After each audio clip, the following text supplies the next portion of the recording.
Everybody, it's episode 32.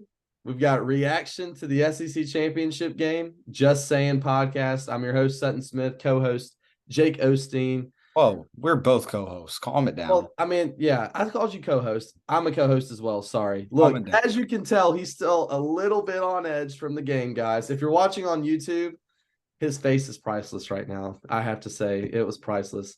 And it is even more, it even felt better knowing when I saw him, he barked at me.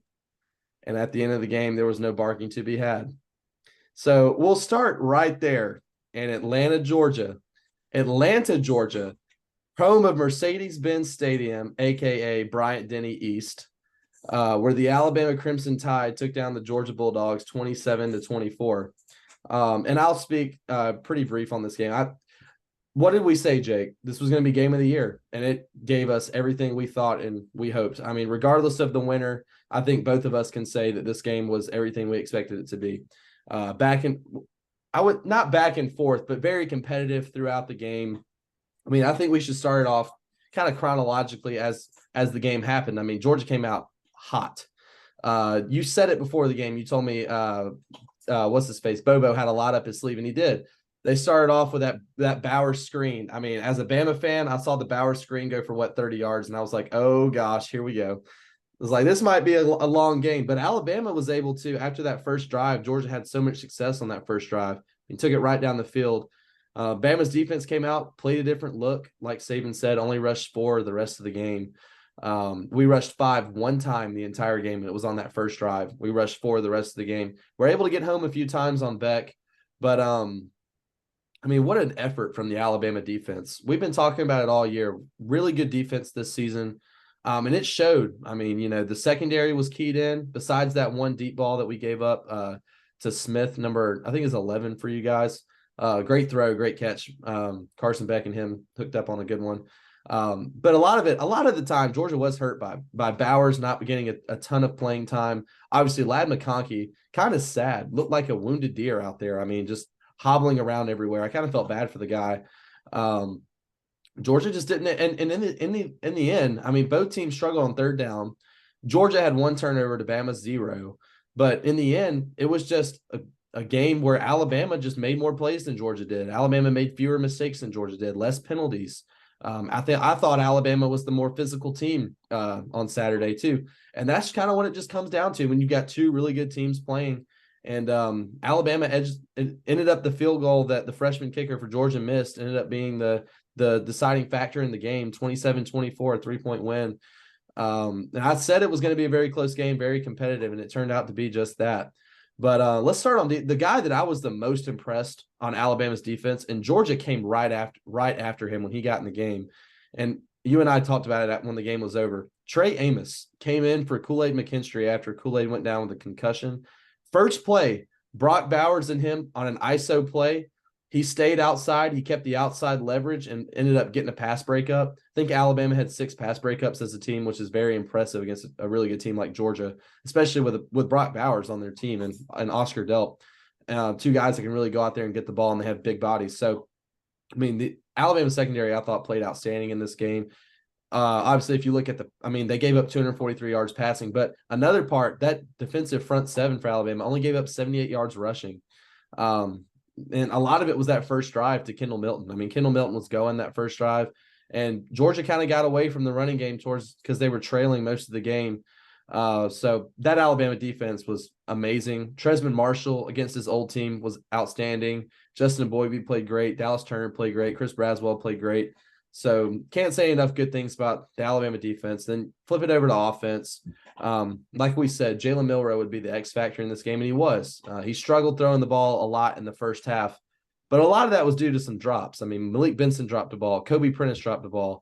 Isaiah Bond dropped the ball. So we had some drops in the first half, but going into halftime, he had 33 yards passing and a 33% completion percentage. His stat line reminded me a lot of the Jalen Hurts stat line in 2017 at halftime.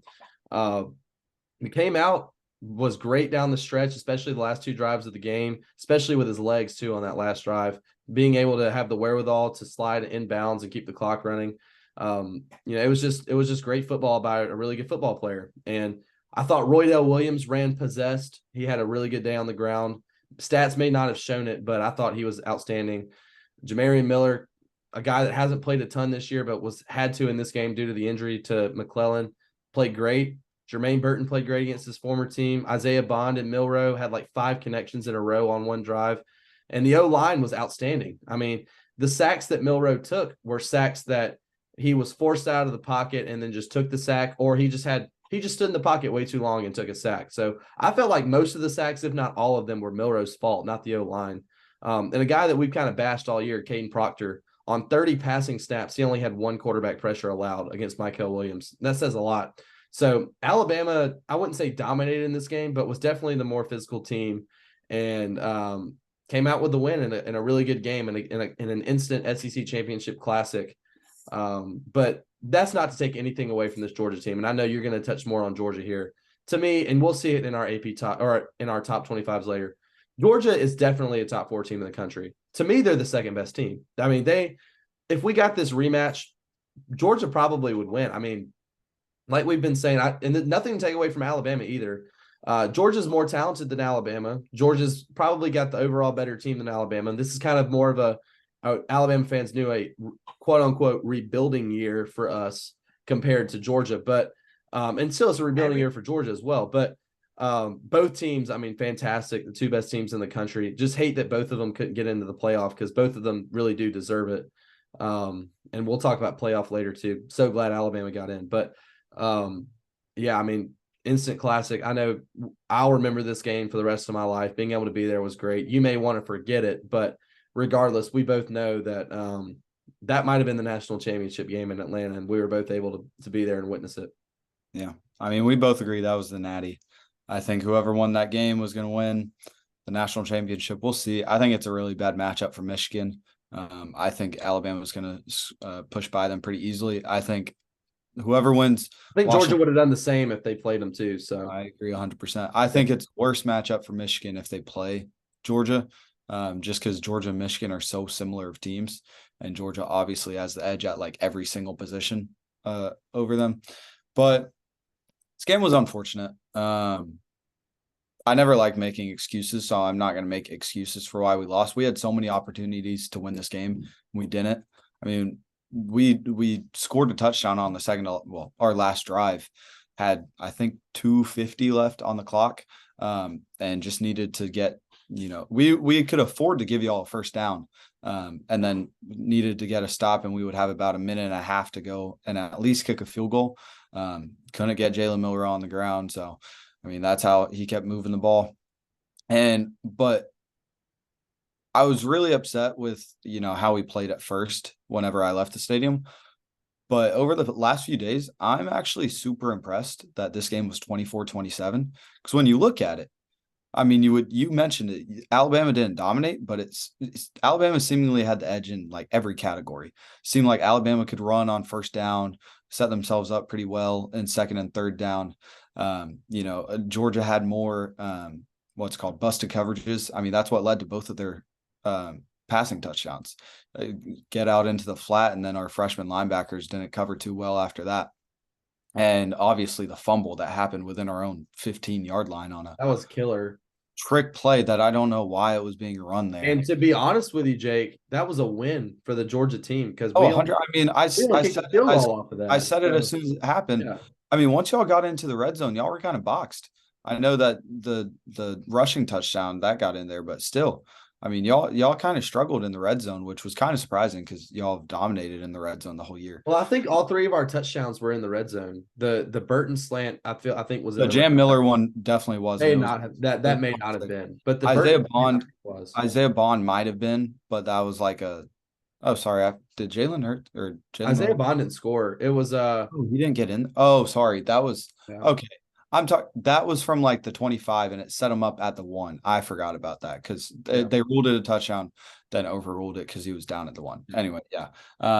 Either way, though, thought our defense played really well. I mean, I called it. Jalen Walker got after Jalen Miller. He was the one that had the sack on the very first drive. He was playing really well. Our edge pressure, I thought, played really well this game. And there were a lot of times where we rushed 3. And coverage was there. And then obviously sometimes the pressure didn't get there and someone's going to find themselves open. But I mean, this is just so tough because if the ball bounces one way once, we could have won. If Peyton Woodring hits his field goal, if there's no false start there, this game's essentially tied. And then obviously if the refs don't absolutely sell at the end of the half, and I that's just inexcusable how you don't review that play, because I saw it Which as soon one? the Isaiah Bond, The no, Bond catch. not a catch. You I have to give please you have to give hold on. Bama credit though. You have to give No, you Bama credit don't. for getting up No, to the you line and don't. snapping the ball. Yeah, For you do. what? It took I like mean, 15 they had the seconds. wherewithal to get up there and snap the ball. Yeah, because they knew it wasn't a catch, so you go fast. That's what everyone does, but it's the replay's job. Look at it. If they see anything that would rule it not a catch, go down and review it. The Arian Smith catch. No clue what Yeah, they saw. Wanted to I review don't that. know what that was But the for. Isaiah Bond one, it, and I don't know if you'll admit it. That was not a catch. As Yeah, soon it as wasn't. yes. And so I'm not saying we would have won if that doesn't go. But you can If that, also hold on, let my me talk. problem. Hold on, my I'm still problem. talking. No. So Okay, I'm okay, not saying I'm not. I let you talk the whole time, so yeah, you let me.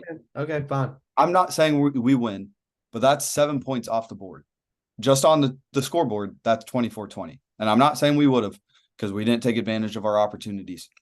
But that is inexcusable umping or refing. That's just I don't know how you do it, because that is your job. That is the only thing the people up in the booth are doing. You are watching the play and seeing if there's anything to rule that it wasn't what they called it on the field. And that was very obviously not a catch. So I don't know what they're doing. That's just despicable. I thought outside of that, the refs didn't really impact the game a whole bunch.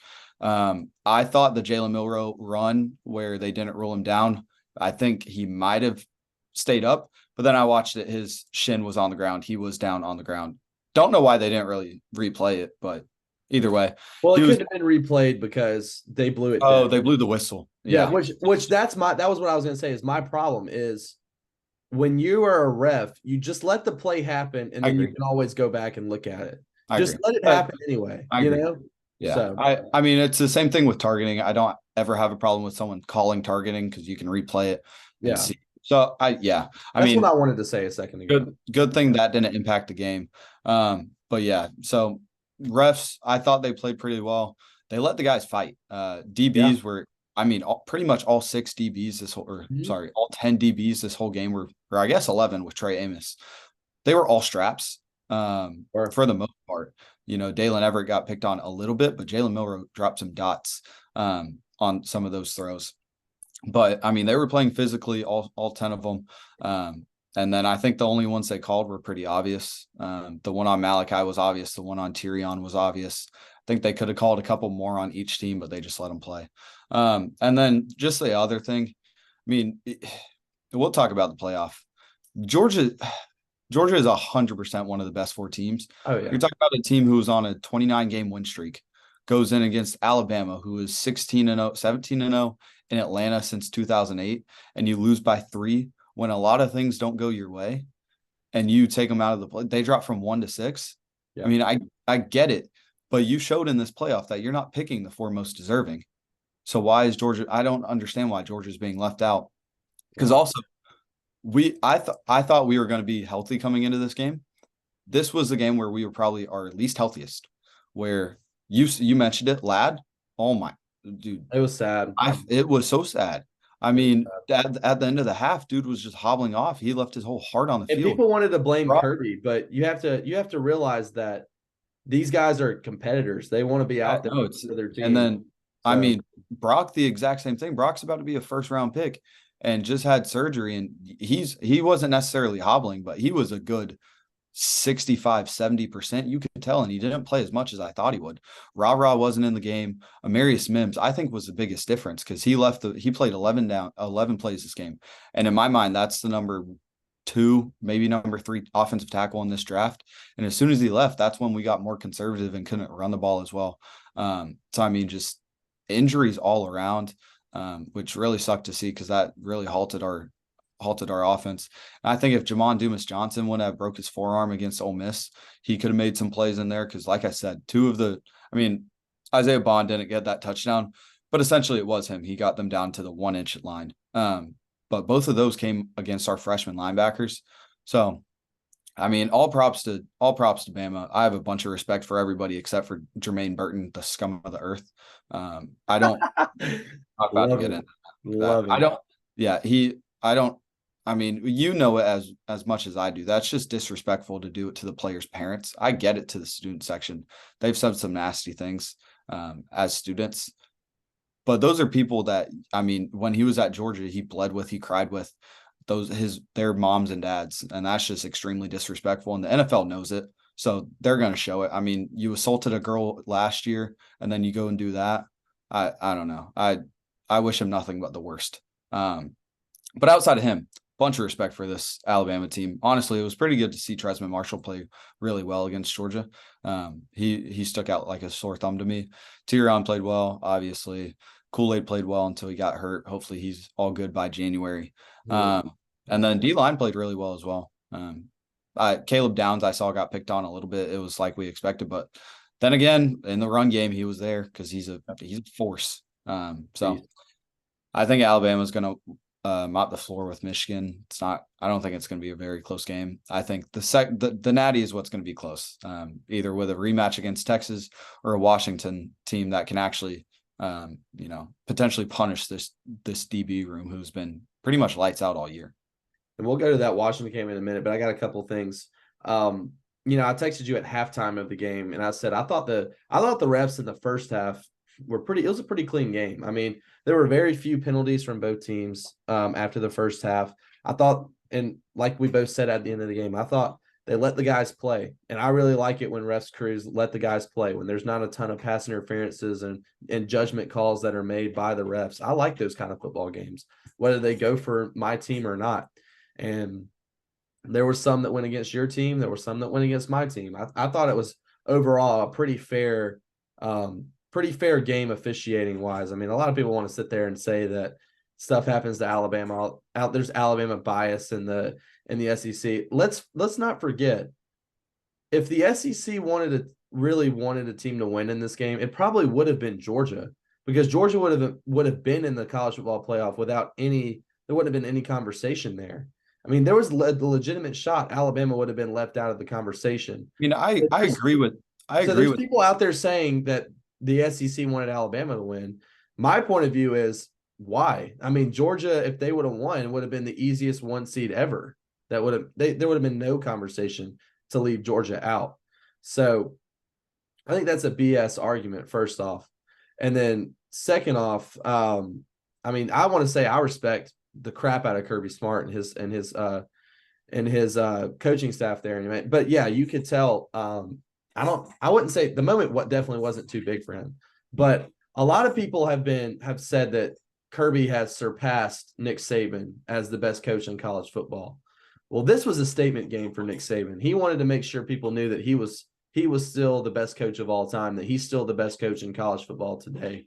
And he made guys like David Pollock and Aaron Murray shut up, because those guys, David Pollock sat at the same table, sat right next to Nick Saban last season and said Kirby surpassed him. Said it to his face. Well, I know David Pollock's sitting at home right now not saying that anymore. And I know Aaron Murray's not disrespecting the Alabama team anymore. It was personal for Alabama. And you and me, it wasn't personal between you and me. We both know we both love each other. But it was definitely awesome to see, because like I said before this game, anything past the Iron Bowl was icing on the cake. And it certainly was. I don't know if you have anything left to close with before we head over, but I mean, I agree that the refs played fair. Outside of that one play, but that is the biggest play of the game, where if you take that off the field, that is 7 points. That is the difference in this game. So, and like I said, it is, it, and I know it. I don't know if you'll admit it, but that is inexcusable for the refs to not review that, because I don't care about the ones on the field. Call it a catch. I don't care how you call it on the field, because you can review it. The fact that you had 15 to 20 seconds to go review it was probably more than that, probably like 25. Because yes, they hurried to the ball, but it's not like they sprinted up there and snapped it immediately. I think we snapped it. Hold on. You had 20, 25 seconds to review it, and you take one look at it. And you know for a fact it might not be a catch. Not saying it's not after one look, but that's just you get paid hundreds of thousands of dollars to do this, and you can't do your job. I don't understand that, but I get what you're saying. if you listen to the people, not you, but if anybody listens to the people out there saying, the argument is they wanted Bama to win, that's stupid. I mean, that's not true. No one should listen to people that say that, whether they're a Georgia fan saying it or anybody else. But the fact that they missed that, and that is probably the biggest play of this game, looking back, that's just inexcusable. But also, what's inexcusable is Georgia had many opportunities down the stretch, like you Oh, said. 100%. Like I said, The field goal yeah, ties the game. There was I a couple agree. other times where they were in the red zone where they kicked field goals and they could have scored touchdowns. So, yeah, I mean, yeah, it sucks for them for that play. I But at the agree. same time, Alabama got up there and snapped it, and then Georgia didn't take advantage of some of the opportunities they had. So, And and that's what I said. I said, Kirby isn't telling his team, yeah, they should have had that call. Kirby's saying we missed on some opportunities here. So, he's not but telling his team that. that's So, what Kirby said. Kirby didn't make an excuse for the refs. I yeah. know. So, I mean, I wouldn't I, make an I, excuse for it either, but and I said Alabama took advantage. We did not. And so yeah. that's why we lost. We didn't lose because of the refs. I mean, if that play goes our way, we potentially win, but we lost because we couldn't take advantage. And no mistake about it, the Georgia Bulldogs will be back next year. Tough schedule next year, looking ahead to next year, but they'll be back. They're going to be really good. We all know that. Could possibly see them again in Atlanta next year. I think Alabama's team next year is going to be better than it is this year with all the guys we've got coming back. So, but yeah, great game, instant classic. Let's go to the Friday night game in Las Vegas. Really good game. Both of us were able to watch this game. Washington surprises the nation, I think, and beats Oregon for a second time, 34-31. Jake, I know you had Oregon covering and winning in this game. Did you not? Did you I had have Washington. Oregon covering? I had Oregon winning, but I had Washington covering. So, what did you see from Oregon or from Washington that you didn't expect? That ended up giving them the win. I mean, this was a really close game. We both expected that. It was one of your best bets. I felt strongly that would happen. But it's kind of exactly what happened in the very first game. Actually, I wouldn't say exactly because I think Oregon lost the first one because they couldn't take advantage on fourth downs. I think Oregon just lost this because Washington, you mentioned it with Alabama, Georgia. I think Washington was the more physical team. And Washington was the team that made the plays. And this was a super close game, so it came down to the margins. And at the end of the day, Bo Nix kind of turned into his Auburn self, didn't make the necessary throws. And Michael Penix, I mean, he played pretty well, and also with the help of Dylan Johnson. Because you take a look at the rushing numbers, and I think that's the reason they lost. I mean, yeah, Bo Nix, he didn't make the throws that he had to. He didn't play well when he needed to, but they couldn't run the ball. They set themselves up in a lot of third and longs, and had to convert on those because they were 20 for 124, and the average is high. But that's just from Bo Nix with the 44 yards he had on one run. And then you take a look at Washington, 37 for 157. Dylan Johnson had 152 yards. And then again, I mean, just this three-headed monster of Washington. And this is why I think they could cause Bama issues because they have three legit, really good wide receivers in Jalen McMillan, Rome Odunze, and Jalen Polk. And then even what's his name? Jeremy Bernard. I mean, he had a touchdown, so good for him. But I think this Washington team played extremely physical, and they're going to need to do that going up against these teams in the South, against Texas and probably Alabama if they win against Texas. So you're going to need to have that, and I think they've shown that they can do that because everybody was counting them out. I mean, they were 9.5-point dogs in this game, and they go out and straight up beat Oregon, who a lot of people thought were the second or third best team in the nation. So I think this is extremely impressive for Kalen DeBoer, and for him to go 13-0. Well, to go 13-0 and then beat a team twice in the same season, pretty insane. But Washington really came out of the gate hot, and Oregon didn't. And Washington kind of got up. They got up 10-0, and I think Oregon got away from running the ball. And a lot of the times, you can look at Bo Nix and say, well, he's a Heisman contender, but we know some of these really good teams, they really rely on the run to kind of set up how they're going to play. And Jordan James and Bucky Irving together had 14 carries for 55 yards. That's not going to cut it. I mean, as a team, Oregon rushed 20 times for 124 yards. Dylan Johnson on his own self had 28 carries for 152 yards. So that right there just shows you Washington was in it to win it from the beginning of the game. And then Michael Penix just picked apart the Oregon defense. I mean, he was absolutely fantastic. 319 yards, a touchdown, one interception to the Alabama transfer, Kyrie Jackson. But like you said, that three-headed monster that they have at receiver, And in particular, the ways that they feature them. Alabama, specifically with a possible matchup against Alabama, we've struggled guarding the screen pass this year, and you saw it on the first drive against Georgia. I mean, they threw a quick screen to Bowers.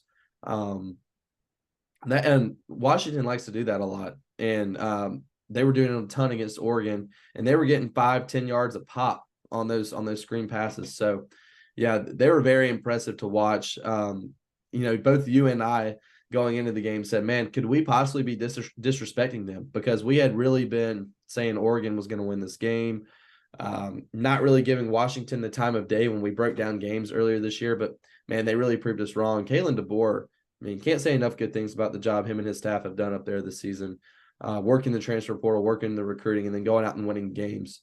And a lot of people are going to say, a lot of people are going to say Texas is going to beat them. I don't know. I mean, every time someone said they're going to lose or they're not any good, they've responded and they find a way to win football games. And it was no different this past weekend against Oregon. They really impressed me, and especially their defense. I didn't think their defense was that great, but they forced them 3 and outs on Bo Nix in that offense and really put them in tough spots. So I came away more impressed with Washington's defense more than anything. So they're going to be a force to reckon with in the playoff, and Texas isn't going to have it, that easy. But, we've got 3 other Power 5 conference championship games to review. Not going to spend a ton of time on any of these because they were all pretty crap games. Texas, speaking of Texas, and the other playoff team, won 49-21 over Oklahoma State. We knew this was going to happen. We knew this was going to be a blowout. I mean, we were listening to the game on the way up to Atlanta. It got 14-0 pretty quick, and it was over from there. And the stat that I look at is a guy who was talking a ton of crap before the game to Texas, who I thought really had no business talking crap to them because hadn't played them all season, shouldn't have been saying stuff. And that sadly was my guy, Jake Ollie Gordon II. I mean, dude, I've given plenty of helmet stickers to. He had 13 carries for 34 yards. I mean, he was an absolute non-factor in this game. And we know Oklahoma State has to have him going to even have a chance in this game. And Alan Bowman actually played better, probably his best game of the season. I mean, threw for 3 touchdowns. But, I mean, when you don't have a running game and it's just Alan Bowman, you're not going to win a game. And Texas ran away with this one pretty easy. They were able to score at ease. They played great defensively, especially that front 7. So it was a pretty easy win for Texas. They kind of just, jogged their way into the playoff. See, this kind of scares me for their matchup against Washington. And this is why I think Washington's going to win. Because we all knew, I mean, they have a good run-stopping defense. But Alan Bowman had a good game. Alan Bowman is trash. Alan Bowman is not good. The only reason Oklahoma State has won 9 games and went to the Big 12 championship is because of Ollie Gordon. And Alan Bowman threw for 250 and 3 touchdowns on your defense. And I get it. Yeah, you said they jogged through. But still, Alan Bowman, I mean, he was – I don't want to say making this a game because Oklahoma State's defense is trash. And Texas was just scoring whenever they wanted to. But, I mean, Oklahoma State, I think they had 14 at half. What did they have? Do you know? Yeah, they had 14 at half. Which I get it. It's not great, but Alan Bowman, he was having success. And when you're one-dimensional and you're still having that much success, I think Washington's pass offense is going to be able to do a lot against this Texas defense because that's their biggest struggle. They're great against the run, but not against the pass. Quinn Ewers had a great game, obviously 452 yards, 4 touchdowns, and almost all of that came in the first half. I think he had 430 and 4 touchdowns in the first half. So, I mean, their offense was just stagnant in the second half because, they were just wanting to get out of there with a win and not make it too enticing. A.D. Mitchell, Jatavian Sanders had great games, both touchdowns, about 110 yards each. And then Xavier Worthy had 86 yards with a hit stick and absolutely lowered the boom on some guy. But, yeah, this game wasn't exciting. Let's move to the less exciting, the worst game of the weekend. I do want to say one thing about Texas before we move on, especially regarding their Washington matchup. Their secondary is not good. And that's bad. That is not looking good for them because, I mean, if their best case scenario is Michigan to beat Alabama and then play Michigan in the national championship if they beat Washington, because then I think they'd win a national championship against Michigan. But I'm not so sure they're going to get past Washington. And I definitely don't think they're going to beat Alabama 2 times in one season. So you're right. I mean, that's tough. Yeah, that's going to be tough. But Michigan, Iowa, I will spend a whole 20 seconds talking about this. Michigan's offense looks bad. Iowa, I get it, has a good defense, but I think they might have the worst offense in all of D1 college Dude. football. It is bad. Deacon Hill somehow had 120 yards, and then they had 35 rushing yards. They had I think they had 56 at half total yards. It was bad. JJ McCarthy didn't look too great. Blake Corum, I get it. He has 2 touchdowns. He has 24 touchdowns on the year, but they're all boring from the 3 or the 5 yard line. It's not impressive. I don't think he's that great. I said it last year. I don't know why people were putting him up there in the upper echelon running backs with, people like Quinshawn Judkins, Nick Singleton, Travion Henderson, even Cody Schrader. He doesn't compare to any of those guys, in my opinion. So, like I said, I think this is going to be a really tough matchup against Alabama, because we saw what Georgia couldn't do against Bama. We couldn't run the ball. Michigan, I don't think has as great of a run offense as we do. And so, especially when JJ McCarthy doesn't have any weapons, when he's not that great. I mean, maybe they can get lucky and game plan for the whole month and maybe things will go their way, but I don't think it's going to be a very close game. And they're favored by 2.5 against Bama, which is surprising to me. Well, that's probably going to be a best bet for me. But yeah, like you said, Going to be my best bet. I mean, in the first half, it was ugly. I mean, as we expected it to be, but it took Michigan a really good punt return to put it on the 3 yard line, and Blake Corum got a 3 yard rushing touchdown. They were only up 10-0 at halftime. Yeah. So it was very ugly in the first half. Michigan was not playing good on offense at all. And that gives me a lot of confidence, because I think Alabama's defense is definitely better than Iowa's. Yeah. And then we have the offense to go with it, whereas Iowa doesn't. So yeah, I don't understand why Dave Portnoy is so confident. He says he's going to put $1 million on Michigan to cover the spread. Be my guest, buddy. I'll bet you $1 million if I had it right up there on Alabama to cover. So, yeah, I think it's a good matchup for Alabama. But like you said, Michigan, they can run the ball, but it's going to be a lot different when they play an Alabama team like we saw. And then the final game we'll go to. Florida State beat Louisville 16-6. This Louisville's so bad. I'll go ahead and spoil this. I mean, Louisville's still in my top 25, but I really don't know how. I just really couldn't find another team to put in there over them. They are bad. I mean, they are legitimately bad. And they're playing USC in a bowl game, and Caleb Williams is sitting out. That's going to be the ugliest bowl game I've ever seen. It's going to be terrible. I really don't know who's going to win that game. But, I mean, Jack Plummer, awful. They could not score to save their. I've been telling you all year. You said he was good. But then Florida State brought Glenn, and yes, this kid should not be playing football right now. It's not his fault. He gets thrust into that opportunity, but he is so bad. He is worse than Jack Plummer. I mean, he was awful. And Louisville's defense didn't play bad, but there were several opportunities where they could have capitalized off just horrible throws from him, whether that was an interception or their offense just be able to stay on the field and sustain drives. And we'll talk about this a little bit with the playoff. I feel really bad for Florida State. I mean, are they one of the most deserving teams? Yes. They're deserving to be in the playoff, but they're not a top 4 team. And you cannot tell me from watching this game that they're a top 4 team. I mean, if they played Alabama right now on a neutral field, Alabama would be favored by 15 points, and they'd probably cover that against them, because this team is not what they were with Jordan Travis. And it stinks, because I don't think Jordan Travis was the best quarterback ever, but it's definitely telling when he's not on the field. They are a completely different team on offense. Still a really good defensive team, and still an offensive team that I think could compete with a lot of the top 25 teams in the country, but they're not a playoff level team. And it stinks for them and their fan base, but somebody's heart was going to be broken. I'm just glad it's not mine. Yeah. I mean, yeah, we'll talk about that in a second. But I mean, FSU's defense is really good. I've always thought it was very good. They're potentially winning a national championship this year if Jordan Travis doesn't break his leg. In my opinion, would I predict them to? No, but they would definitely have the ability to do so. And with Brock Glenn at the helm, he wouldn't have been there in the playoff. It would have been Tate Rodemaker. Tate Rodemaker, obviously better than Brock Glenn, but still not tremendous. Just super tough for their whole season, because you won every single game you played and you got left out, which is unfortunate. I don't know what you're supposed to do about that. Well, we'll get into the college football playoff stuff in a little bit, but let's revisit some best bets from this past week. Both of us, 2 really good weeks in a row. My lock of the week hit. Oklahoma State versus Texas. That was a 14.5 point spread. I had Texas winning, so that hit. I had Alabama covering the 5.5 against Georgia. That hit. I had Washington covering the 9.5 against Oregon. That also hit. For my over-unders, I had Michigan, Iowa under 35.5. That hit. I had New Mexico State versus Liberty over 54.5. That also hit. My one bet that did not hit was the over-under between Alabama and Georgia.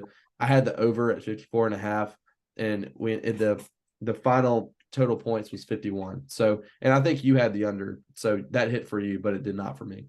Yeah. I went 6 for 7 this week, and it's funny, the only one that didn't hit was my lock of the week, because Oklahoma State played a little bit better on offense than I thought they would. My lock of the week was Oklahoma, Texas under, and you went over. So kind of funny. You went over for Bama, Georgia. I went under, and, the reverse hit for those. But then the other 6 that actually did hit for me, Michigan minus 21.5. That was a lock. That should have been my lock of the week. Louisville, FSU. I took FSU minus 2.5. Louisville was bad. I knew it. Caden Salter, 170.5. Passing over, slammed it. I think it was 330 or so. And I said Tate Rodemaker, 195.5 under. I'm still going to give it to myself because Brock Glenn started and he had 55, so I'm giving that to myself. Roman Dunze, 101.5. He had 102. I had him in two prize picks bets this weekend, and both of them hit. Partly both of them hit because of him going 1 yard over, half a yard over. And then Xavier Worthy, 74.5. That also hit the over relatively easy. So, I mean, at the end of the conference championship weekend, including the regular season, I hit at 56%, or 57%. You hit at about 54%.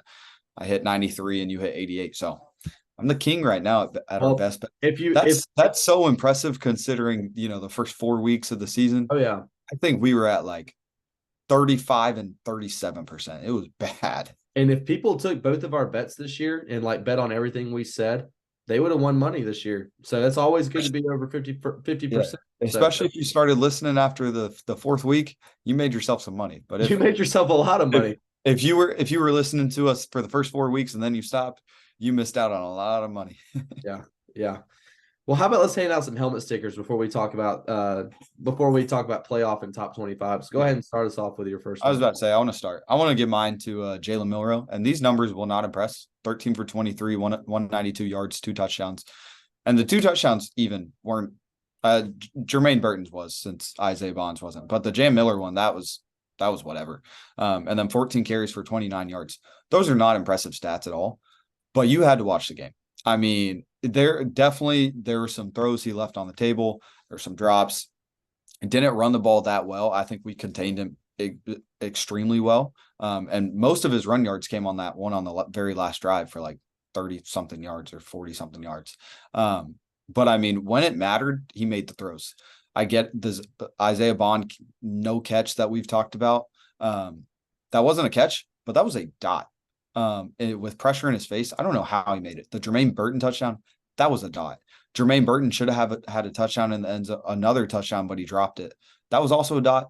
And then there was one play I also forgot to mention, Smile Mondon, number 2 on our defense. He's been playing with a broken bone in his foot since Ole Miss, which I just found that out after the game. And it makes sense because he looked like he was missing a few steps on Saturday. But I mean, we're talking about damn good dogs and Lad, Brock, and Smile, and just everybody that played through injuries on the field.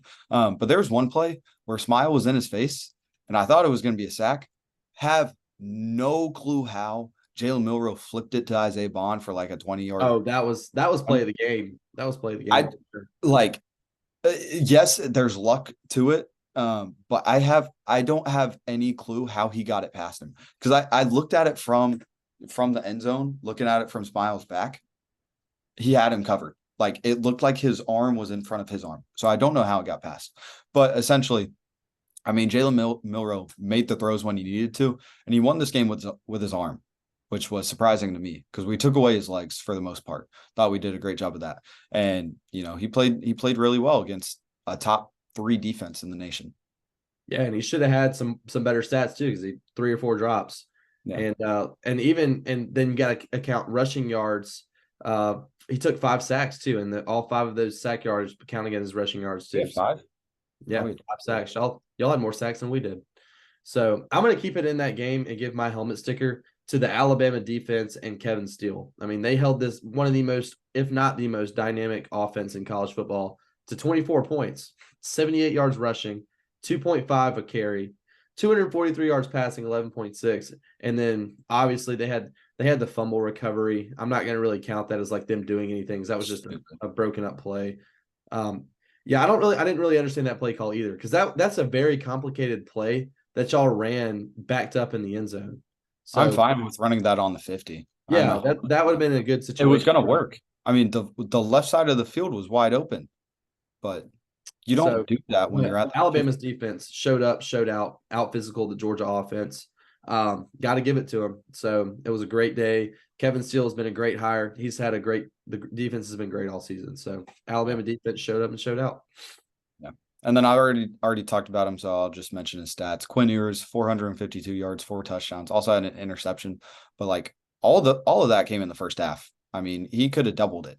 Had like 430 with all 4 touchdowns in the first half. So, I mean, if this was a close game, if it was 40-40 at halftime, I mean, he would have just continued that and gone for like over 700 with 8 touchdowns or something. Yeah, and I'm going to keep it at the quarterback position. I'm going to go Caden Salter, the quarterback of Liberty. 20 of 25 passing for 319 yards. Hit your bet. 12.8 a pass for 2 touchdowns. He also was their leading rusher. 12 carries for 165 yards, 13.8 yards a carry, and another rushing touchdown. And the 49-35 win they had over New Mexico State. Liberty improves to 13-0, going to play in a New Year's Six Bowl against Oregon. They've had a great season. Jamie Chadwell has been great coming over from Coastal Carolina, and Caden Salter is the big reason why they've been so good. The former Tennessee transfer, he's been fantastic, lights out all season for them. No different in their conference championship game. Yeah, no one's gonna know who this guy is. I actually, you might, because he's from Troy. I didn't know who he was. Better Watson, and I saw Kamani Vidal. Don't know who he is, but he is Troy's starting running back. Had 26 carries for 233 yards, 5 touchdowns against App State. So a big part in their blowout win, led them to, or helped lead them to an 11-2 season. I don't know who they're playing in their bowl game. Does it say on here? They are playing. Oh gosh, they're playing a good team. I mean, they're 11-2. Who are they playing? That's a good question. Let me see. I mean, while you're talking about your next one, they're playing Duke. Hey, I think they'll beat them without Riley Leonard. Without Riley Leonard, who's going to go to Notre Dame probably. But yeah, big reason for their win. Well, Tyler Buckner just transferred back to Notre Dame in lacrosse. Well, get this. So this is just a funny thing. He found a loophole, from what I understand, where he is going to get a full ride scholarship to play lacrosse at Notre Dame, and he's going to walk on to the football team. So Tyler Buckner, if Riley Leonard isn't the starting quarterback at Notre Dame next year, Tyler Buckner is going to be the starting quarterback again at Notre Dame. So just a loophole he found that he didn't have to sit another year. But my last helmet sticker is going to go to a guy we talked about a lot already. Dylan Johnson, the running back from Washington, 28 carries for 152 yards, 5.4 a carry, 2 touchdowns, and a passing touchdown against Oregon in the Pac-12 championship game. I mean, difference maker on offense for them in this game. I thought it'd be an Oregon running back, but it turned out to be a Washington running back. And he's had a pretty solid season for them altogether. And I expect him to continue with his hot streak in the college football playoff. And with that, we'll end the helmet stickers there. Let's go ahead and talk about the college football playoff. Obviously, let's give our top 25 first. Okay, we'll do that. But then the top 4 will lead into a that's fine. That's fine. Discussion. All right. I'll start off then. Got it. At 25, Louisville's down 5 spots for me. I just didn't really have anyone else to put in the top 25. So, I mean, they had 10 wins, so I'll put them in at 25. Up to 24 from unranked, I've got NC State. Up from unranked to 23, I've got SMU. They won their conference championship game against Tulane, so a big win for them. Up 3 spots from 25, I've got Troy, another conference championship winner. And then up 2 spots to 21, I've got Clemson. Yeah, I'm going to kind of just fly through these and just give the names because it doesn't really matter until we get to like the top 6. 25, I got Troy. 24, I got Kansas State. 23, I got A&M. 22, I got Tulane, and 21, I got NC State. At 20 for me, up one spot, I've got Liberty, and then the rest of these teams will be in the same spot until we get into the top 8. Tennessee at 19, Utah at 18, Oregon State at 17, Kansas State at 16. Yeah. For me, I got Liberty at 20. Wasn't Liberty at 20 for you as well? Yeah. Mm. I got Liberty at 20, SMU at 19, Notre Dame at 18, especially if they get Riley Leonard. I mean, they're going to shoot up the board for preseason rankings. 17, I got Oregon State, and 16, I got Tennessee. At 15 for me, I've got Notre Dame. At 14, I've got Oklahoma. 13, I've got Penn State. 12, I've got Arizona. And 11, I've got LSU.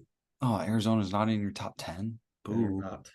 I got Clemson at 15, Oklahoma at 14, FSU at 13, Ole Miss at 12, and Penn State at 11. Penn State Ole Miss going to be a really, really good bowl game. Great game. That's going to be fun.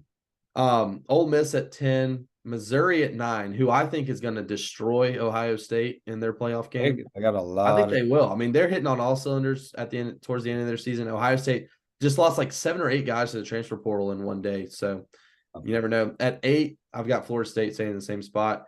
Down 1 spot for me at 7 is Ohio State. Down 3 spots at 6 for me is Oregon. So that's kind of my top 10 there. Yeah. And just to mention about Ohio State, I mean, we had 6 guys, I think, hit the portal today, but they're all people who didn't really contribute this year. Really not at all. I can't remember a single one getting a meaningful snap this year. That was not the case with Ohio State. They had a couple safeties and corners who, I don't know if they played meaningful playing time, but they were on that 2 deep and they played a little bit. And then also, obviously, Kyle McCord and Julian Fleming just hit the transfer today, which Kyle McCord, I think, is a good thing, but Julian Fleming, that's obviously not a great thing. I don't think, obviously, he was the number 3 recruit overall whenever he came in, and he's not that, but he's still a very solid receiver. So very surprising. My top 10, I got LSU at 10, Arizona at 9, Missouri at 8, Ohio State at 7. My number 6, I got Oregon, who fell down. Me too. At 5 for me, I've got Michigan down 1 spot. At 4, up 3 spots, my highest climber highest climber in the top 10. I've got Washington at 4. At 3, up 2 spots, I've got Texas. Down 1 spot to number 2, I've got Georgia, and up 1 spot to number 1, I've got Alabama. Yeah. My number 5, I got Texas, Washington at 4, Michigan at 3, and then of course Georgia at 1, Georgia at 2, Bama at 1. I think that could be easily flipped. I think if they played in a month, Georgia would be favored, I think, in Vegas, and then people would hammer the Bama line. It's kind of exactly like it played out in 2021, where Bama caught them lacking in the SEC championship game, and then they rematched in the Natty. So just sucks we can't see a rematch of that. Well, we'll do one more top 25 to end the year after bowl weekend, and really after the national championship. But it's been a great season, and like you said, I selfishly, and I think a lot of college football fans would love to see a Bama Georgia. Yeah, that's a great way to lead off. I don't want to spend too long talking about this because it's been decided, but I do want to get your input on it because the committee, they've been doing it all season, but I didn't think they would do it in the top 4 or for the last pick to see who goes to the playoff. They've been extremely inconsistent in how they were ranking, where sometimes they were using resume, sometimes they were using eye test, other times it was a blend of the two. But they wanted to emphasize that they were putting the 4 best teams in. And I will lead this off with Georgia does not deserve to make the playoff. I mean, just in a season where a lot of people do deserve to, they don't. But if you are putting in Bama over an undefeated FSU is more deserving. But Bama did just beat the number 1 team, which is all backwards. The reason Bama got in, and Bama should get in. I think Bama's going to win the Natty. Obviously, I think they're the best team in the playoff. But the reason Bama got in is because they beat the number 1 team who dropped to 6. So it's all backwards. Why? So they're saying they should get in because they beat the number 6 team now, but they're hyping it up saying they're number 1, but now they're not even in the playoff.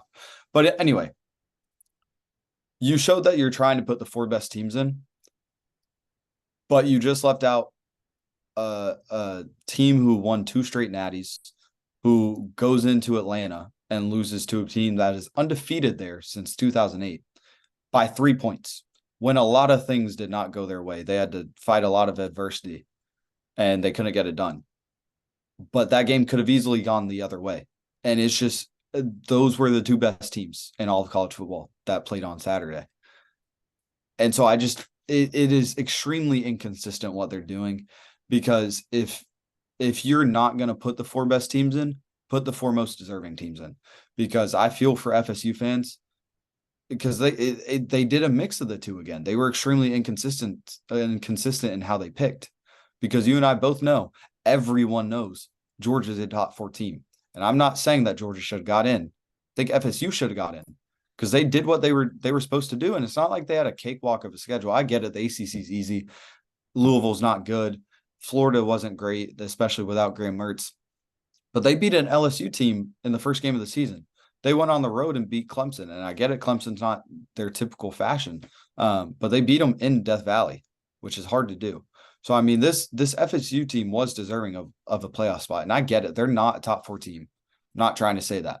They put in some of the top 4 teams, but you didn't do all of them. So I'm not a fan of them being extremely inconsistent and not keeping everyone to the same standard. Yeah, and wait. Sorry, I just needed to throw this in because I don't want to cut you off at some point, and I might forget what I'm going to say. Because also, I think what they did, they wanted to drop Georgia down to 6 and keep FSU at 5, just to make people not too upset. Suspense too late in the show. That makes zero sense. Zero sense. So that is, and I don't care if they put us at 5 and FSU at 6 or the other way around, how it happened, but it's all the inconsistencies. It is all of them. And that is what makes me, and it's the last year honestly, it's not the last year we have to deal with it. It's the last year we have to deal with it where people who could win the Natty get left out of the playoff, because the next year it's going to be 10 teams fighting for that 12th spot. And it's not really going to matter who gets it, because the 12th team is never going to win it. They might miraculously make it to the Natty, but they're never going to win it. But it's just the inconsistencies for me. I hate it. And I don't understand why they did what they did. Well, to me, a lot of the inconsistency has been where they've ranked Oregon this year, because Oregon not only had a worse strength of record, strength of schedule than Alabama and Texas had this season, but I mean, I guess they were ranking them off the eye test, but even the eye test, I thought Bama and Texas looked better towards the end of the year than Oregon did. So to me, that big outlier all year this year was Oregon. But a lot of people are getting mad at Alabama for taking that spot over Florida State. Let's remind people, if Georgia would have beat Alabama, Texas would have taken that spot from Florida State, because Texas was ranked 3rd. So Florida State still would have been left out. So the committee left out Florida State regardless if Alabama won or not. It ended up not even coming down to that game. So in reality, it would have taken a Texas loss or a Michigan loss for them to have gotten put in the playoff. And yes, you're exactly right. My 4 best teams, just off my top 25 that I just ranked: Alabama, Georgia, Texas, and Washington. A lot of people also aren't talking about Michigan has cheated this year. They have been found guilty of cheating by their own conference. Their own conference wanted to suspend their head coach. They suspended him for 7 games this year. Their own conference may not have even wanted them to have representation in the college football playoff, yet they are taking none of the blame in all of this. So not only do I think Michigan's not a top 4 team in the country in terms of best teams, they probably shouldn't have even been in the top 4 anyway, due to what they've done this season. So Florida State fans can be mad at Alabama all they want, and that's fine with me. I don't care. We're in the playoff. They're not. I guarantee you, I'm not losing sleep at night over Florida State fans being mad at me. They're not mad at Bama. They're mad at the playoff committee. But also Texas was going to take that spot from them, and then you can have your own little set of ideals about Michigan too. So yes, do I think Georgia is a top 4 team? Absolutely. In terms of deserving, if I was on that committee, I would put Georgia in the top 4. Absolutely. But when you look at criteria and what they've looked at all season, first off, with the Florida State thing, one of their top 4 criteria is the health of players.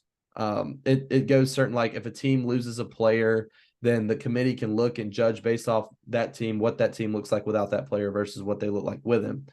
And you cannot sit there and tell me that Florida State's not a completely different team without Jordan Travis. Plain and simple. And then conference championships is the number 1 criteria of the college football playoff. And Georgia doesn't have one. Alabama, Texas, Washington, and Michigan all have one.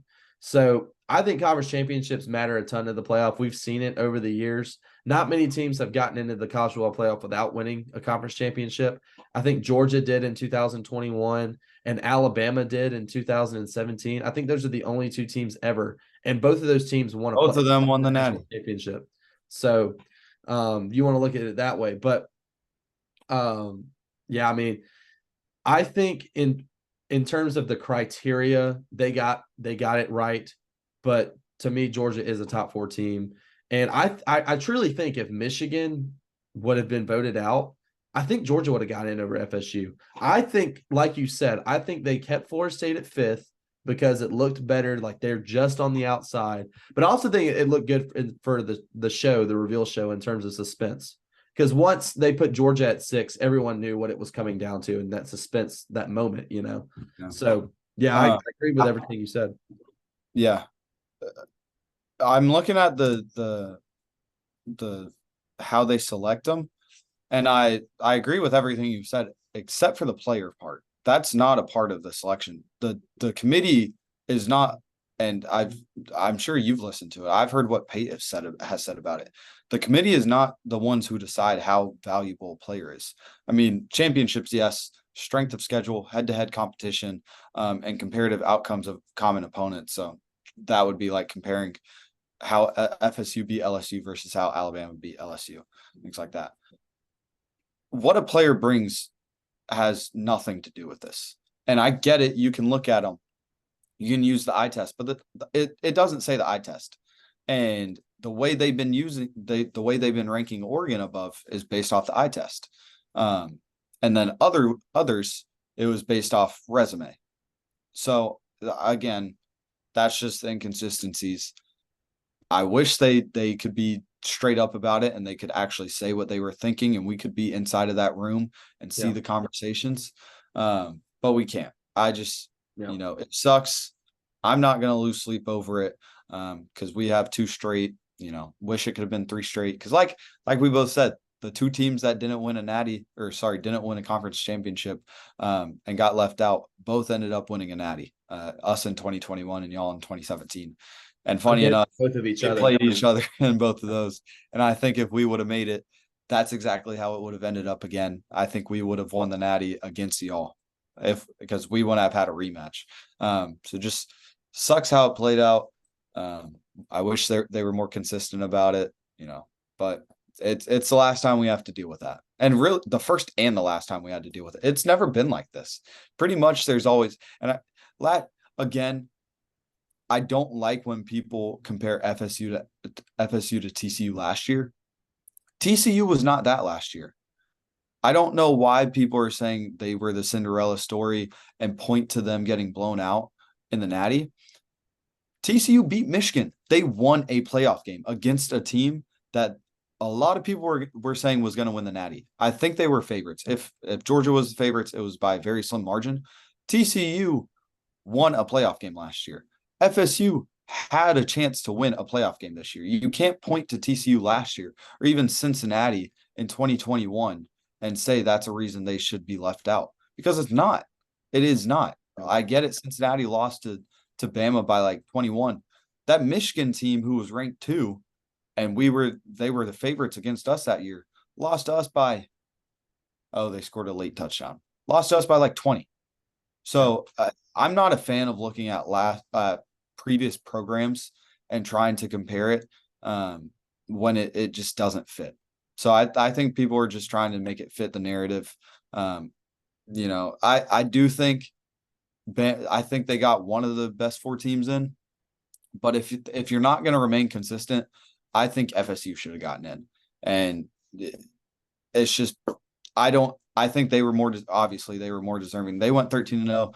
They did what was on their schedule. I mean, they pretty much did all they could do.